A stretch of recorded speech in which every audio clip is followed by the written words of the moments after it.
It's Pesach by the Rebbe, that's what we're doing. And I think this is our 5th class. I did Matzah, I did Yed Aleph Nissen, I did verschiedene Sachen. The Rebbe is selling Chometz. The Matzah at Pesach, I'm holding in the middle of the SADER. The Rebbe came from downstairs with his Haggadahs, the Haggadah that he used, which was his own Haggadah that he made, the blue Haggadah with the Rebbe's notes, and the Kisvei Arizal, Siddur Abshapsi, and the whole Haggadah, the Rebbe kept looking back and forth from his Siddur to the Kisvei Arizal, because the Rebbe does things like Kabbalah, and he did it very quickly. He just kept looking back and forth. But by the Seder, the Rebbe was in his own world. Somebody else led the Seder. The Rebbe would sit and do his own thing, and from what I understand, he went through the Haggadah rather quickly and more or less quietly. The person who read the Haggadah was a Yid by the name of Yankov Katz, Olav Shalom. Yankov Katz was incredibly close to the Rabbeim. He was close to the Frierdiker Rebbe. He was very close to the Rebbe as well. He was a modern man. He was on Abod. He came from Spitz Chabad. His name was Yankov Rebbe Zalman HaKoyen. And he was always by the Seder upstairs. I think one of his sons used to say the Manishtana. He was never home for any Yom Tov. Not Rosh Hashanah, not Sukkot, not Pesach, not Shavuos. All the meals he was Bam Rebbe in New York, and he was always at the table upstairs. He used to say the Haggadah out loud. Somebody told me that one of his kids said that when they grew up, they didn't even know he was rich. They lived in an apartment, and Mom was a multi-millionaire, lived in a rented apartment, and they lived lower middle class. They lived on little. And when one of his children found out that their father's a multi-millionaire, they said to him, "Ta, why are we living like this?" And he said, "The money isn't mine, Uncle Katz. The money is not mine. I'm a steward." The Rebbe had in his drawer always a book of signed checks, and the Rebbe wrote in any amount he wanted, and Yankel Katz covered it. Ala Yoren, this was Yankel Katz. Benjamin Klein told me, Rabbi Klein, the Rebbe's secretary, told me that every Rosh Chodesh till other Nun Beis, the Rebbe would speak to Yankel Katz on the phone for 15 minutes. He would call in, and the secretaries would tell the Rebbe he's on the phone. They'll pick up the phone, and the conversation was, "Yankel, was machst du? Was machen die Kinder? Was macht the Vibe?" It was a social call every Rosh Chodesh for 15 minutes until Nun Beis va'ad bechlal. That's what Benjamin told me. The Rebbe would speak to him on the phone. He had a very unique relationship with the Rebbeim. When I was a kid, he was clean shaven. Then he grew a little beard. Then he grew a full beard. He was a Yid Tzaddik. He was a businessman, an American, but he was a mamish Yid Tzaddik. He was a pure, beautiful Jew. And he was a chazan. He said the Haggadah out loud, and he would finish all the pieces. I heard once from Shalom Ber V'Shesky Alav Shalom that they wanted to hear the Rebbe, and the Rebbe said the Haggadah quietly.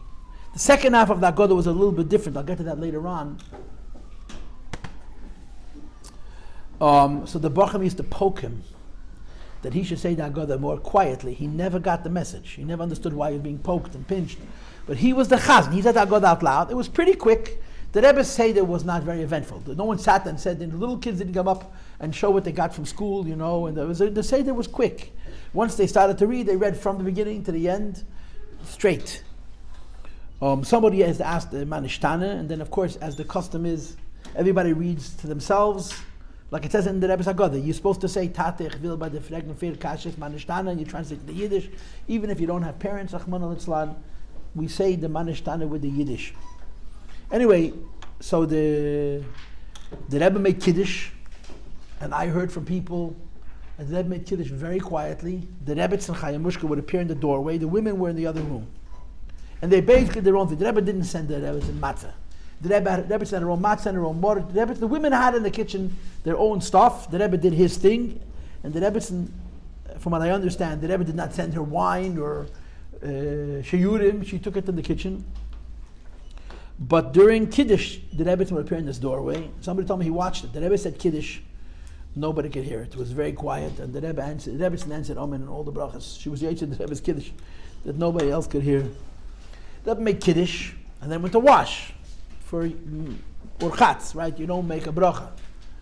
So somebody told me he saw the Rebbe taking a kvart, washing his hands a little bit to clean off the wine. Then he dried his hands and then he washed. You wash like you're washing for bread, right? With all the chumras, you wash 3 times and all the other stuff, but you don't make a bracha. The minig by Karpas, as you know, is the Rebbe ate dafka tzibele, not a potato. And Mistami, you've heard the story from him, from Mendel Notik. Api alocha, you need a vegetable. Min yerek. It could be anything. The min hagenu to take botzel, to take onion. The Rebbe's Chaim Mushka said that in Tafshin Aleph, 1941, the Rebbe spent a lot of time making sure that he had all the meaning for the Seder. It was the middle of the war. That was in the south of France. The Nazis had already occupied France. But the south of France was under the Vichy government. And the Rebbe went to get wine from one place, a matzah from another place. The Rebbe worked very, very hard to get all the meaning. And at some point, the Rebbe was talking to me about matzah, and they arranged matzah, and then the Rebbe said, "Vertracht." The Rebbe became very thoughtful. The person said, "What are you thinking about?" I'm trying to think where I'm going to get an onion for the Seder. The Rebbe Chaim Mushka said that they had potatoes. And the Rebbetzin said that because it says in Minhagim you're supposed to use an onion, the Rebbetzin told Mendel Notik with emotion. She became emotional. She saw the Rebbe get on a trolley to go and look for a piece of onion. And she said, "Ich hab nicht gewusst, ich will am zweiten Mal sehen." The Rebbe went to get an onion with Mesiras Nefesh, and the Rebbe Chaim Mushka said, "I wasn't sure if I'd ever see him again." And for what was he being mahadir? You know, we all know the story with the esrig that they went into Italy to get a kalabri and esrig. But an esrig is a mitzvah to say the onion instead of a potato. The Rebbe went to get an onion because it says in Minhag you're supposed to use onion, not a potato. It doesn't use an onion. It doesn't say not to use a potato. In the middle of a war under Nazi occupation, because as they stated in Minhagim, and Baruch Hashem, he came back with the onion. And the minig is that you after you eat karpas, you don't put it back on the kaida, right? The kaida is missing one of the 6 minim. The Haggadah went quickly. Everything by the Rebbe was done very tzniistic, right? Nothing was very, very. The gestures were always very fine. You know, we don't pick up the kaida. We say, "Hey, lachmani, you just touched the matzah." And throughout the Seder, that's how all of the things are done. It's all done very, very edel. Everything by the Rebbe was always done in a very, very edel way. I mean, you know the Minhag with the Seder, right? You keep the matzah, you break the matzah. Yachatz, you break the matzah in half. And by the way, the Rebbe had 2 pillows. The Rebbe had a second chair. Next to where his seat was, and on the chair there were 2 pillows, and he would lean on those 2 pillows. You must understand that during the lifetime of the Friedrich Rebbe, no one did a Seder. Only the Friedrich Rebbe. When the Friedrich Rebbe passed away, I'm assuming that the first year maybe other people did a Seder. The Rebbe did a Seder, Yud Tavshin Yud. But Tavshin Yud Aleph, only the Rebbe did a Seder because the Rebbe was sitting there. So there were there was a second chair with 2 pillows, and the Rebbe leaned on it. Between those 2 pillows, the Rebbe used to put the yachatz, the afikamen wrapped in a cloth. I don't think the Rebbe used plastic. Wrapped in a cloth. And didn't have this. What? Any guest didn't. There was always at least a many people by the Seder. It was upstairs from Friedrich and Rebbe in the Dira. Yeah, but they didn't do a Seder. Nobody did a Seder except the Rebbe, right? No one did in front of a Rebbe. No one does a Seder, except for the Rebbe. And so then, once you have the broken middle matzah, as you know, the whole idea of the Pesach Seder is you say the Haggadah on the broken piece. You know, there's a sheet of the Vilner Gaon, who holds that by the Seder you should have only 2 matzahs. Nobody does the Gra. I mean, today there's some Misnagdim Mismachen, but no one does Shittas HaGra. But the Shittas HaGra, so why do we have 3 matzahs? Kohen Levi Yisrael, because you have to have 2 shleimes for Lecha Mishneh, plus the broken matzah, which you say the Haggadah. The Gra Tainid, that on Pesach night, the broken matzah is whole. You only need 2. And in Primis HaNyanim, it's always gehalten, you know. In Halacha, in Minig, you'd use 3 matzahs. But the Gra held you have only 2 matzahs, because by Pesach, the broken is whole. And the Darke Shal Oni Beprusa, a poor person can't afford a whole loaf, he's a broken piece. So the whole Seder is set over the middle matzah, which means if you have a kaida, the middle matzah is sticking out so you could see it. But every time you go near the wine, you don't want to embarrass the bread, so you push the matzah inside. So what happens is you do yachatz, right? You break the middle matzah, and you leave it out. And then you say, hey lach ma'anya. Then you push the middle matzah in, because you pour the second cup before you say manishtana. Right? And the manishtana you say on the kos. And like I said, I think one child would say the manishtana by the Rebbe, and then everybody else would repeat by themselves, like it says in the Minhagim. that even afilu misha ein le'av, you're supposed to say Tate ich will bei der Fragen vier Kashes. Man ishtan alayla azem yikol alaylas. Was anders? You say it in Yiddish, just like we do it. The erste Kasha is right. Jemchol eilas zweimol einmal karpas. The whole nusach, and then you finish off Tate ich will bei der Fragen. Ich habe die gefragt vier Kashes. You have to give him a teretz. So the Rebbe also would say the manishtana with the Yiddish to himself. Everybody would say it, and then when you got the Avodah Mayinu, the matzah came out. And it stayed out till V'hisha Amda. V'hisha Amda, you're supposed to pick up the becher, right? So then put the matzah back in, and you hold the V'hisha Amda. Then they put the becher down, and you took the matzah back out. And for the whole seder, the matzah was exposed. The middle matzah was exposed. That's the minig, okay? Why the Rebbe's HaGadol doesn't say the last sentence? Doesn't say what? The last sentence. Which last sentence? It It doesn't say the whole thing. It just says v'chulu. It doesn't say the whole vier kashis in Yiddish. It says v'chulu. The erste kashi is v'chulu, right? So it's mistama minig yisrael sabah. It's an old custom. I don't think the dalet kashis v'mir fregin is exclusively Chabad. I think it's a minig yisrael by European Jews, but I don't know. It doesn't say the whole nusach in the Rebbe's HaGadol. It says v'chulu. Now the next time the Rebbe would cover the matzah was by Dom va'eich v'simmer sashim. Remember that part, right, where you pour off wine? Cover or uncover? When any time you touch the wine, you cover the matzah. You put the matzah in. Interessant. You're supposed to use a broken keli, right? So I use a plastic bowl. The Rebbe they had a chipped keli, and the Rebbe put it on the floor. They didn't put it on the table.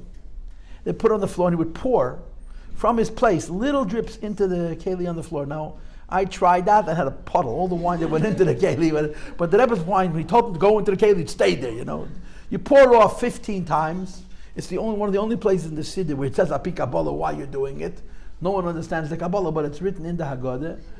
And then, of course, the minig is you refill the becher right away. Is it a thing to either pour a lot by each pour or a little? A little bit, not a lot, a little. You pour a lot because you don't have to control the wine. That's why you pour a lot. A drop. You know, in other communities, they don't even pour. Mike Zaidi, who's not a Lubavitch, used to do with his finger. So he took off a drip. You don't do this. The pashtus, because it's not menschlich.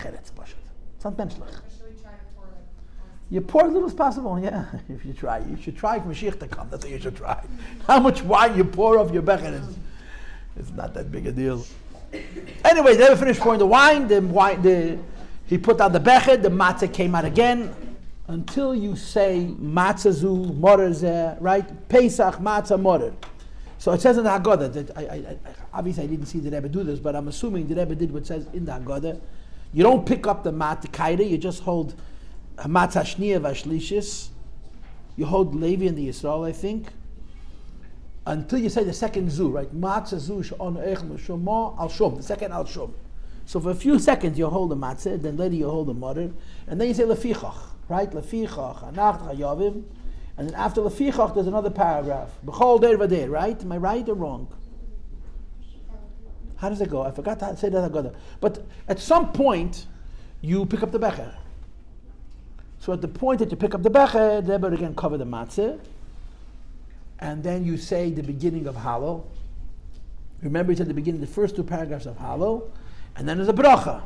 And again, the Rebbe would pick up the bracha, the cost when he made the bracha, and he would drink it, do a seder. This was the Haggadah. The seder went, from what I understand, the first half of the seder lead went quickly, and it was quite uneventful. There was not a lot of talking.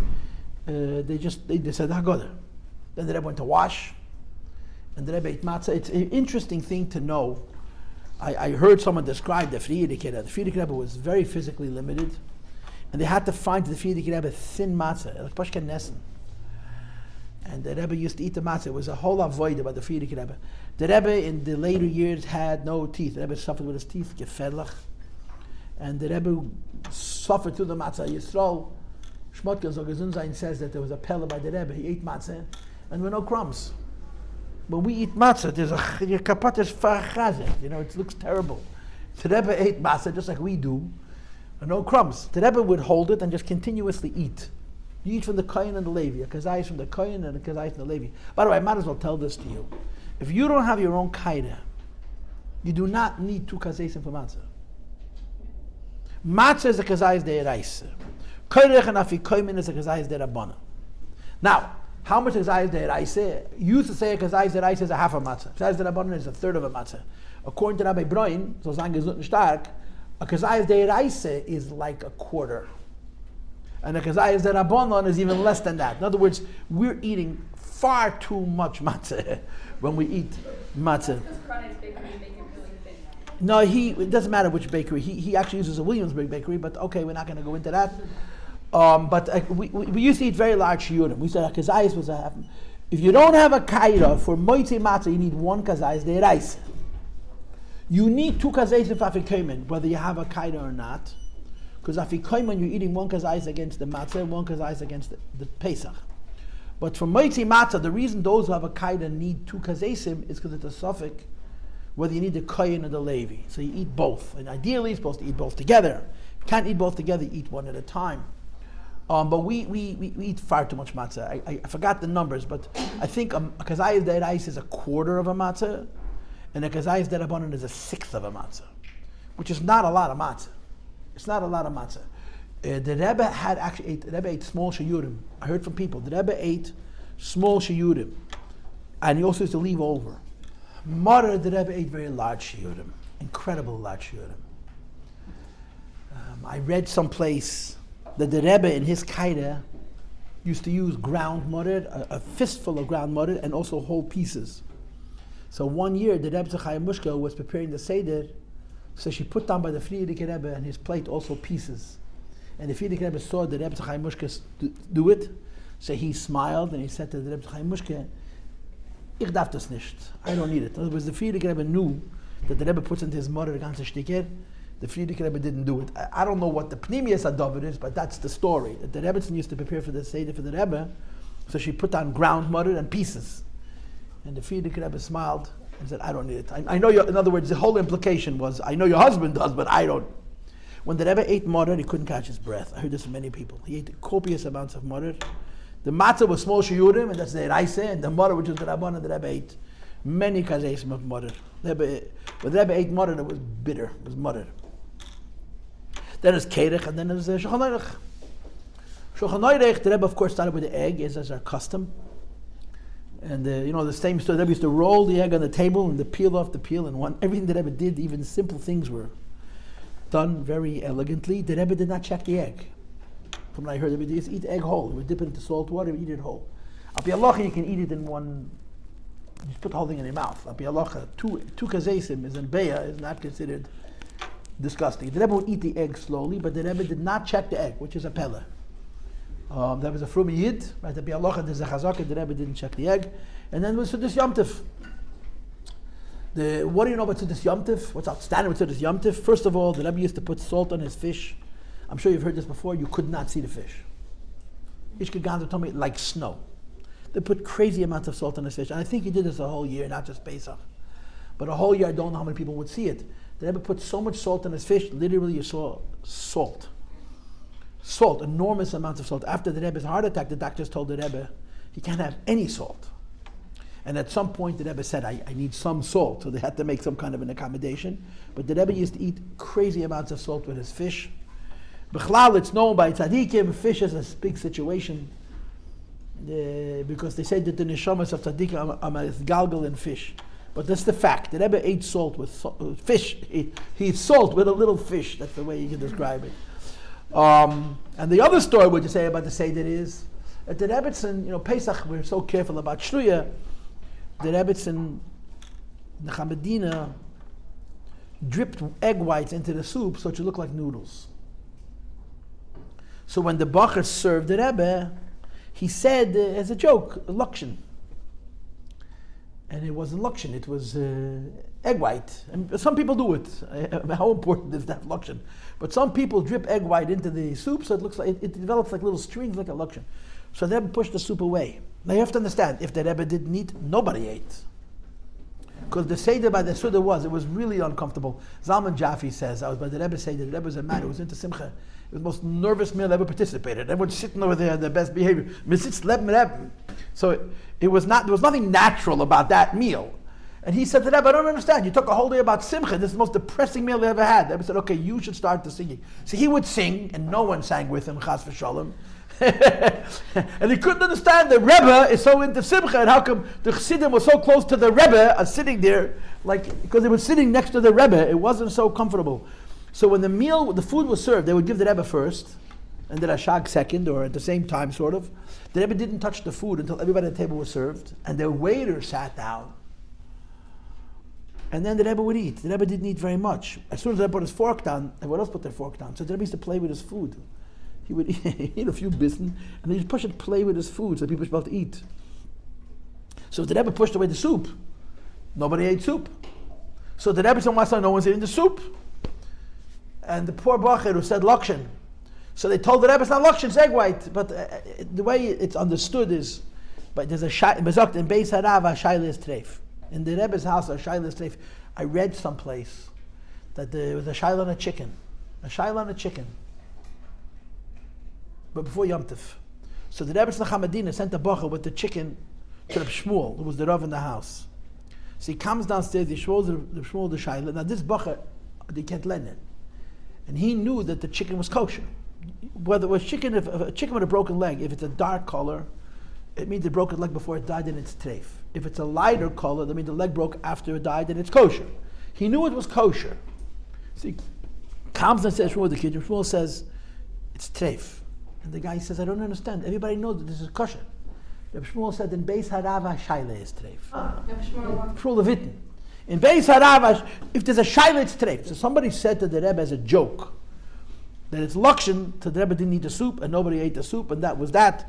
And the Rebbe's Chamadina could complain all she wanted, but that's what happened. And they served kampot, they served in the Rebbe's house dessert. If it was close to 1 o'clock, there was no Shulchan Aruch. The Rebbe was very careful to eat the Afikomen on time. And if there was no time, he just went to Afikomen. The meal could take 5 minutes if necessary. If there was more time, they would eat. People would even ask questions during the meal, and sometimes the Rebbe would answer. But if it got close to 1 o'clock, or whatever time Chatzos was, the meal was basically curtailed, and the Rebbe went to the Afikomen.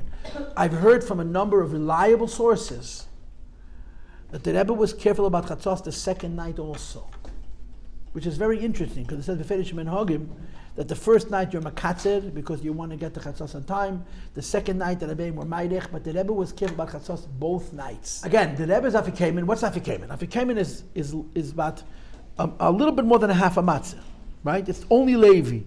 Afikomen, you have to have 2 kazesim. And the Rebbe would leave over. The Rebbe didn't even finish it. Which meant, this is so interesting, the Rebbe's shurim of matzah were much smaller, certainly than the shurim. We grew up eating so much matzah, by the time the Seder was over, you were bloated. It was not normal. We had a half a matzah for moitzi matzah. But you have 2 half matzahs, one from Kohen and one from Levi. And then for Kedach you ate a third of a matzah divided in half. And then for Kemen you ate 2/3 of a matzah. It was an enormous amount of matzah. The Rabbi Broin has made this shurim much smaller, and I think he's probably saying the correct amount. We eat far too much matzah. You don't have to eat. If you finish a Seder, unless you ate too much Shulchan Aruch, you shouldn't feel sick after the Seder. It's not the way the religion is meant to go, even though most people feel that way. Even if they didn't eat too much matzah, the wine, But the Rebbe ate small shurim of matzah. Small shurim of matzah. Then they benched. Now I want to throw something in here, which I don't know this for a fact, but I'm willing to gamble this. You have 4 cups of wine. And our minig is, it says in the Haggadah, you finish the entire cup, and you finish it in 1 gulp, if you're able. Right? That's the minig Chabad. You're not allowed to drink a whole cup in 1 gulp. It's considered, Rav Son is considered, a Gargadon, whatever, it's not considered edel. But by the Seder, we do everything derech cherus. You finish the whole cup in 1 gulp. Now the problem is, if you empty your becher, now you have a little bit of shuri, the wine, the cup is dirty. The second cup of wine, you just refill it. I don't know this for a fact, but I'm willing to bet that the Rebbe rinsed his becher before benching. They probably rinsed all the bechers, because benching is kesha bracha. Kesha bracha, you have to have shtifa v'adocha. You ever see always doing with the napkin, right? First you rinse it. The Rebbe did both. You need one or the other. Either you have to rinse the becher, or you have to clean the becher inside and out. The Rebbe used to do both. Even if the becher was rinsed, the Rebbe would still take a napkin and clean it on the inside and the outside. And that's what we should do. Before benching, you rinse all the bechers. By the way, I forgot one little detail. The way the Rebbe did morer was, he took his spoon and he took a little morer off the kaira and he put it in the dish. In the dish where his wine was kept, there was a little wine in the dish, and would put the morer into the dish and mix it with the wine, because, as you know, we're crazy about shruya, and we're worried about water and wine. So on the kaira we put what's more or less dry chareses. The chareses we put on the kaira is apples and pears and nuts. We do not use cinnamon, we don't use ginger, mechashash chometz, even though it's brought in Shulchan Aruch, and you don't put the wine in before. The wine is added to the chareses b'shas maaseh, and only for morer, because morer you're eating without matzah. So kairach, when you do chareses for kairach, you take that more or less dry chareses, you put it on the morer and you shake it off. But morer, the Rebbe used to take the little bit of chareses, put it in the bottom of his becher, and mix it with the wine so it had a little moisture, and the Rebbe would dip the morer into the chareses in his dish, and that was how the Rebbe had chareses. Anyway, so they were benched. Now the other thing which is interesting is Keish Eliyahu. It's very strange. The Keish Eliyahu in the Frierdiker Rebbe's house was a glass cup. It's really interesting. It was a glass cup. It wasn't even a silver becher. And the Rebbe used to fill it himself. Now, there's a shaila whether you fill it before benching or after benching. By the Rebbeim, sometimes before, sometimes after. But the Rebbe said in the Sikha in the later years, I was there, I remember, that because Mekoch gets the Mashiach, all my times the Mashiach, for sure you should fill the becher for Keish Eliyahu before benching. That's the custom. Before benching. And again, I was not upstairs, and no one ever told me befedish, but I'm going to assume that at some point at least the Rebbe began to fill the becher for Keish Eliyahu before benching. Go ahead. Until what year the Chassidut, were Chassidut right there? Until the Rebbe Tzlach Medina passed away, which was Tovshin Lamed was the last time, 1970. And then the Rebbe was alone with the Rebbetzin. I told the girls in the other group, this is a rumor, but I think it's true, that in Mem Ches, Ari Halberstam, Olav Shalom, invited the Rebbe to his SADER. The Rebbe was going to sit by himself at the SADER. So he knocked on the Rebbe's door and he asked the Rebbe to come to him to the SADER. And the Rebbe said with a lot of energy, the SADER I'm going to have with my father-in-law. The SADER I'm going to have with my father-in-law. And the Rebbe made the SADER in his room all by himself. And the Bocharim who were there could hear the Rebbe say Haggadah. The Rebbe said Haggadah loud. The Rebbe SADER went relatively quickly. A kid said, you bench, and then you do Shvei HaMoscha, right? So if you know the history of Hasidim, you take a candle, if it's not Shabbos, take a candle, you go to open the door. The Rebbe never went to the door. Somebody else opened the door, the Rebbe sat by the table. In other communities, they stand up, you know that. They stand up and they say Baruch Haba. We don't do any of those things, we sit. Today we're kings, and when a Yoel Novi comes in, it doesn't take much time to climb up the steps, of course. You say Shvei HaMoscha. After, when the Rebbe was alone, so the Rebbe came with a candle and opened the front door. In other words, after Memches, and I'm assuming in the house as well, I don't know how they did it. Maybe the Rebbe and the Rebbe went to the door together. I was never in the Rebbe's house. I wasn't invited to the Seder. But after Memches, the Rebbe used to take a candle and go to the front door and open it and say Shvei HaMoscha and come back and sit down and finish the Seder. So after Memches, the Rebbe did it by himself? All by himself, yeah, everything by himself. Now the part of the Seder that everybody talks about, you must remember, I got last year Yisrael Shmutkin to sing a part of it, and I'll be happy to send it to you. He made a recording, and I made sure to send it out to as many people as possible. If you're interested in listening to it, I'll be delighted to send it. I'll send it to one of you, and you'll send it to the whole group. The second half of the Seder by the Rebbe was a totally different Matzah. The first half of the Seder, the Rebbe went through quickly and very quietly. The second half of the Seder, and there's more than one person, Yisrael Shmutkin describes it. The Rebbe used to say the second half of the Seder slowly, and with a niggin, and it was the closest thing to Dveikus. That's what he described. The closest thing to Bechlal, everything that the Rebbe did was very tzniistic. You didn't see in public the Rebbe go into his own thing. The way the Rebbe said the second half of the Seder was with a moedin de Dveikus. And there was a tune that the Rebbe had. And again, I'll be happy to send it to you. Send me a WhatsApp and I'll send it to you. You'll send it to the group. He sings, he doesn't sing the whole thing. He probably doesn't remember. I have this fantasy to get someone to sit down and sing the ganze Haggadah. They don't remember. The Rebbe said it pretty quietly, but if you were close to the Rebbe, you could hear the Rebbe saying all the words. And some years, the whole oilam finished, and the Rebbe would continue saying it until he finished, and that was an experience. My father remembers this. The Rebbe used to sing the second half of the Agada with a special tune, and people who experienced it remember it. There was a very special moment by the Rebbe. I can't noch machen dem Nigen, I'm not even going to try, but the Ki L'Olam Chastes, right? They would sing, Hey Dol Hashem Ki Tev Ki L'Olam Chastes. He was always emphasizing the Ki. Often, Fitcha often, he also sings the Haggadah, and you can Google it. You should know. You can Google. You can see there's beautiful stuff on the internet today. There's a Orve Chaim. They have a Shlomo Zarchi, mit Yisrael Shmotkin, mit Adrite describing the whole Seder by the Rebbe. If you'll Google the Rebbe Seder, for sure on YouTube. I mean, I'm not trying to say that you should have access to these in Yonim, but if there's a way you can get in just to download. I saved it. There's some beautiful, beautiful stuff online about the Rebbe's Haggadah from people who were there. I'm telling what I heard from other people, but you can hear descriptions from people who were present. So Fitcha often describes how the Rebbe sang it. He sings it very sweet. I played it to my father, and he turned white. My father, by the Rebbe, said that many times, I'm assuming, but he listened to Fitcha often sing. He said, that's the Rebbe. That's how he sang it. So one year, the Rebbe sang 3 times. The Rebbe was banging on his knee, I think. Le'eisei nifloes gedeles levadei ki li'elam chased again. Le'eisei nifloes levadei. 3 times. Who knows what the meaning of that was? The Rebbe should show such a gilui. But the Rebbe used to sing the second half of the Seder with this tune, 1 pasuk high and 1 pasuk low, and it was an experience. All I can do is tell you what I heard from other people. Ich habe es kein Mensch gehört. Ich kann es nicht noch machen. I'll be happy to send you this audio that I have. Rabbi Shmotkin was kind enough to do it. But it's not complete. It's just, he's trying to repeat the psukim as he remembers them, but he's not sure how he remembers them, you understand? Other years, by the way, when the Olam finished, and the Rebbe realized that everyone else was finished, he would rush through it. Some years, the whole Olam finished, and the Rebbe would continue doing his thing till he finished. Other years, when the Rebbe saw that everybody else was done, so he would rush up. Now the end of the Seder is the Lashon Haba B'Yerushalayim, and then you make an Alagefen, and then you pour the wine back into the Yon of his cup.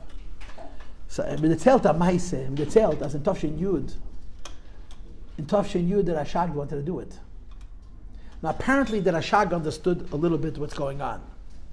So he picks up the Becher and he starts to pour back and forth, and in the middle he turns to the Rebbe and says, I'm lost, I don't know what to do. And the Rebbe took it from him and finished it. I heard from people that it took many minutes. How much time did it take to pour wine back into a bottle? How much time? A few seconds, yeah? The Rebbe had 3 cups. He had the bottle, Keshel Yo, and his Becher. And he poured some wine from the bottle into Keshel Yo. Then he poured it into his cup. And then he poured a whole spiel. It took him 10 minutes. He's pouring and pouring and pouring and pouring. You know, if you wanted to keep track of which he poured first and second, you would be confused.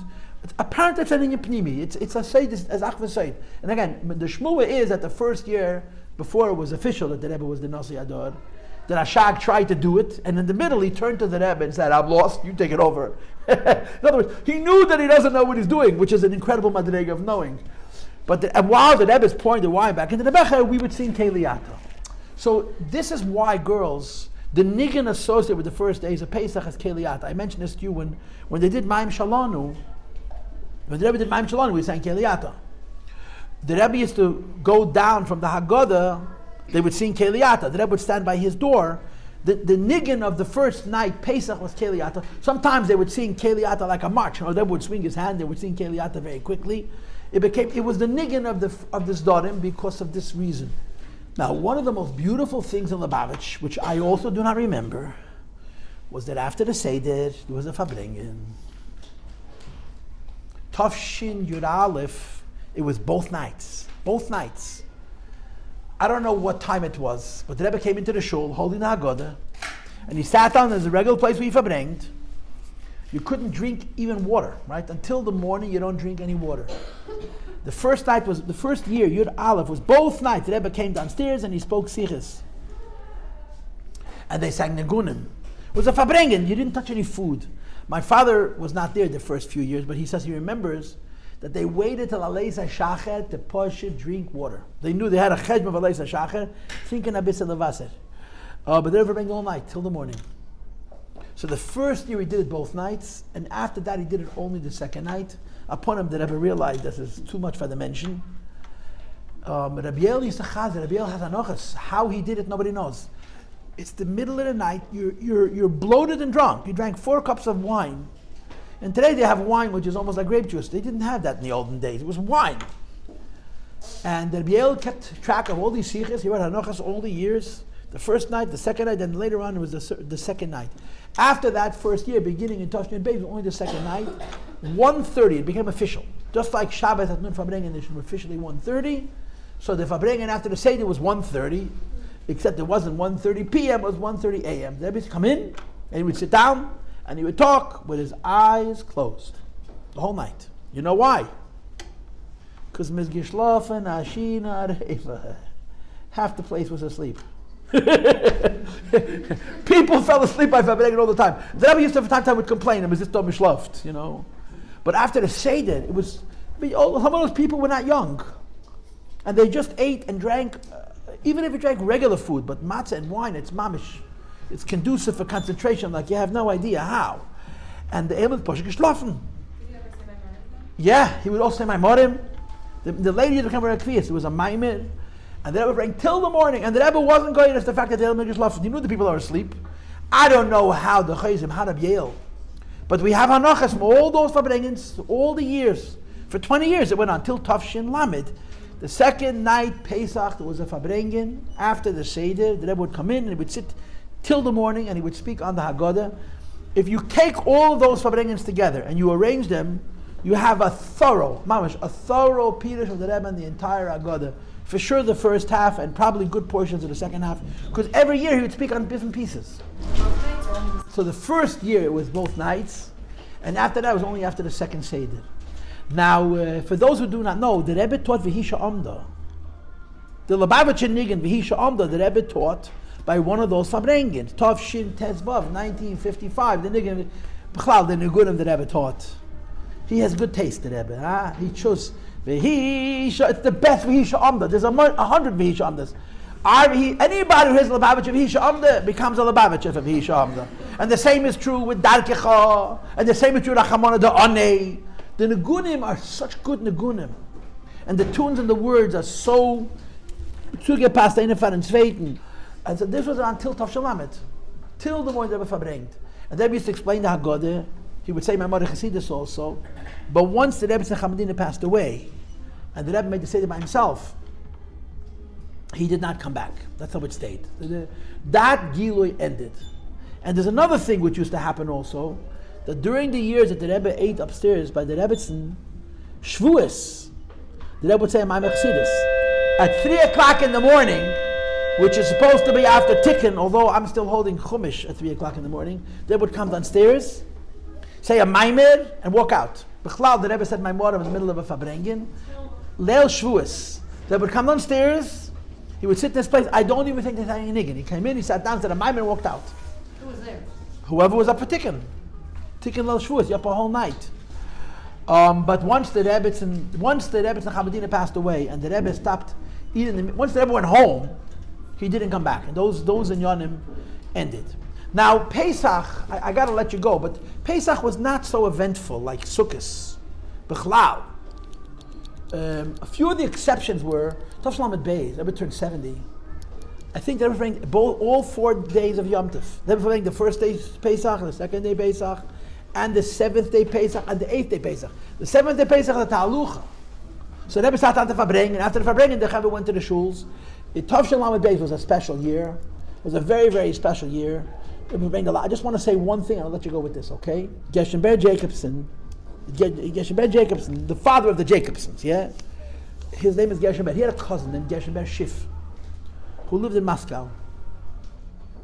And it's a whole long story. If I had more time, I would tell you the story in great detail, but I don't. Geshem Ber Jacobson went to Russia, and he met his cousin, and he said that the Rebbe said we should be seen together walking in the street. That the Russians should see that Geshem Ber Schiff is connected to people out of the country. The Rebbe understood that anybody who had connections out of the country, they were just kicking them out so there would be a clean slate. And a lot of Anash got out of Russia in those years, Lamed Aleph, Lamed Beis. Bottom line is, he came to them to Pesach, to Lamed Beis, with his family, his wife and his son. 1972. Erev Yom Tif, the Rebbe gave matzah.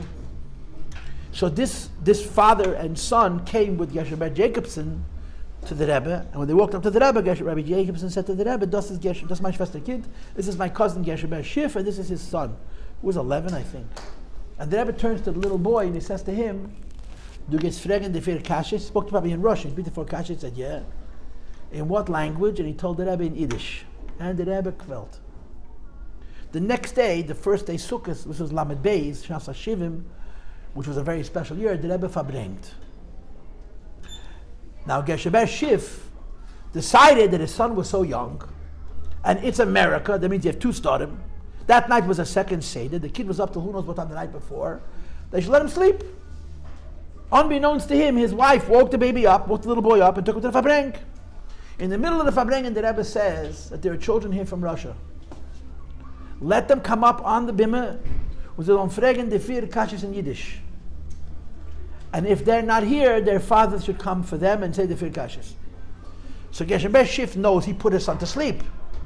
So he gets up to walk up onto the stage to fragen the vier Kashes, and he sees from the other end of the room his boy walking with his cousin. His wife had woken him up and taken him to the Fabrenk. And these two little boys, I can't even imagine it, stood right next to the Rebbe. It was Yom Tif. There's no video. And they said the four Kashes in Yiddish. To the Rebbe, this was a kid living his whole life in Russia. So fragen the vier Kashes in Yiddish. When they finished the four Kashes, the Rebbe jumped out of his seat and he started to sing in Russian. Uvad Yemin, I don't know how to say the words correctly. Uvad Yemin, Yehutonim Uvad Yemin Nezgadit, which means basically, in fire we won't burn and in water we won't drown. You know, we Chassidim are radicals, so we say extreme things. But the Rebbe sang those words. In fire we won't burn and in water we won't drown. When the Rebbe says those words, it's because it's true. That's how the Rebbe felt. A Yiddish kid living in Russia can ask the vier Kashes in Yiddish. That's not burning in fire, that's not drowning in water. Okay, I'll let you go. Okay, I'll see you.